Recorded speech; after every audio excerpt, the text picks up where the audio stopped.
अल्लाह को किसने बनाया? कितने भी पीछे जाएंगे आप, मिलियन बिलियन ट्रिलियन जिलियन चले जाएं, वो टाइम है, उस टाइम को बनाने वाला अल्लाह है। तो जो बनाने वाला है टाइम का, वो कभी टाइम में नहीं होगा बल्कि टाइम के बाहर होगा, और जो टाइम के बाहर होगा आप उसको टाइम से जज नहीं कर सकते। इसलिए आप ये नहीं कह सकते कि अल्लाह कब आया, क्योंकि जो कब का सवाल है ये उसके लिए होगा जो टाइम के अंदर है, ना कि उसके लिए जो टाइम के बाहर है। कहो कि वो माबूदे बरहक जिसकी मैं इबादत करता हूं अल्लाह है, वो एक है। अल्लाह बेनियाज है, वो न किसी का बाप है और न किसी का बेटा, और कोई उसका हमसर नहीं।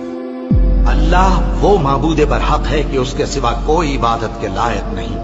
जिंदा है, सबको थामने वाला, उसे न ऊंघ आती है न नींद। जो कुछ आसमानों में और जो कुछ जमीन में है सब उसी का है। कौन है कि उसकी इजाजत के बगैर उससे किसी की सिफारिश कर सके? जो कुछ लोगों के रूबरू हो रहा है और जो कुछ उनके पीछे हो चुका है उसे सब मालूम है, और लोग उसकी मालूमात में से किसी चीज पर दस्तरस हासिल नहीं कर सकते। हाँ, जिस कदर वो चाहता है उसी कदर मालूम करा देता है।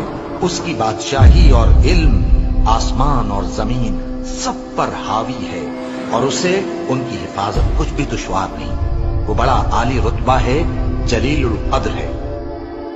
वही अल्लाह तमाम मखलूकात का खालिक, ईजाद व इख्तिरा करने वाला, सूरतें बनाने वाला। उसके सब अच्छे से अच्छे नाम हैं। जितनी चीजें आसमानों और जमीन में हैं सब उसकी तस्बीह करती रहती हैं, और वो गालिब है, हिकमत वाला है। आसमानों और जमीन की बादशाही उसी की है।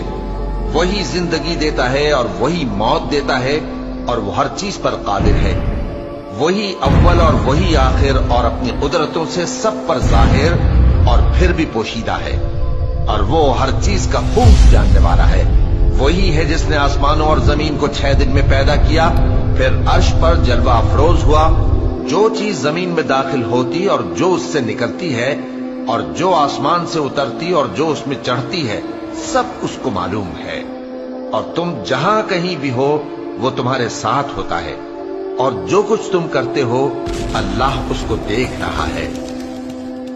आसमान और जमीन में जितने लोग हैं सब उसी से मांगते हैं। वो हर रोज किसी न किसी काम में होता है। वही तो है जो तुमको डराने और उम्मीद दिलाने के लिए बिजली दिखाता और भारी भारी बादल पैदा करता है, और रात और फरिश्ते सब उसके खौफ से उसकी तस्बीह और तहमीद करते रहते हैं। और वही बिजलियां भेजता है, फिर जिस पर चाहता है गिरा भी देता है, जबकि वो अल्लाह के बारे में झगड़ती है, और वो बड़ी कुव्वत वाला है। अल्लाह ने निहायत अच्छी बातें नाजिल फरमाई हैं, यानी किताब जिसकी आयतें बाहम मिलती जुलती हैं और दोहराई जाती हैं। जो लोग अपने परवरदिगार से डरते हैं उनके बदन के रोंगटे उसे सुनकर खड़े हो जाते हैं, फिर उनकी खालें नर्म हो जाती हैं और दिल भी नर्म होकर अल्लाह की याद की तरफ मुतवज्जे हो जाते हैं। यही अल्लाह की हिदायत है।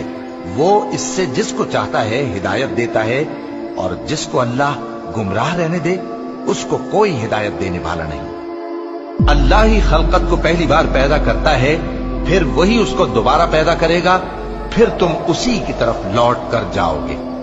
जो मखलूक जमीन पर है सबको फना होना है, और तुम्हारे परवरदिगार ही की जात जो साहिब जलाल व करम है बाकी रहे।